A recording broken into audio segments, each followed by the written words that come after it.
जैसा कि आपने कहा कि चाइना जो है अपने सैनिकों की जो एक काउंटिंग है, जो एक काउंट है, मरने वालों की संख्या है, वो छुपाता रहा है, लेकिन इंटरनेशनल मीडिया में एक अलग फिगर उजागर किया गया है। तो मैं चाहूंगा कि आप हमारे दर्शकों को बताएं कि उसके पीछे चाइना की क्या इंटेंशंस रही होंगी, क्या वजह रही होगी जो वो अपने सैनिकों के आंकड़े छुपाने की कोशिश कर रहा है, इवन आज तक वो बरकरार है। देखिए, बहुत अच्छा सवाल है आपका। जी।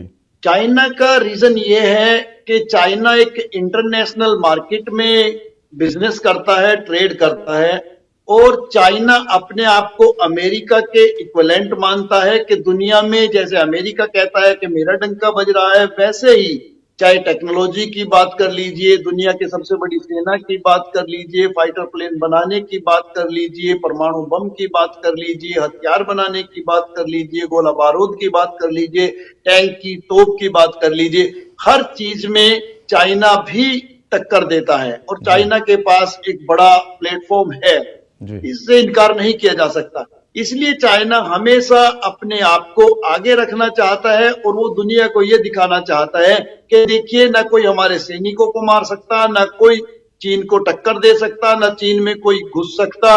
इसीलिए शायद आज तक अमेरिका भी चीन के ऊपर हमला करने से डरता है। चीन एक इस तरीके का कंट्री है जो सब कुछ रहस्य में ही रखता है। आपने देखा होगा वहां की मीडिया को भी फ्रीडम नहीं है कि मीडिया पूरे तरीके से चीजें खुलकर दिखा सके कि क्या प्रॉब्लम्स है और क्या उनके यहाँ पॉजिटिव है। तो वो सारी चीजें गवर्नमेंट प्लान करती है, क्या चीज बाहर जानी है, क्या देश और दुनिया को दिखाना है।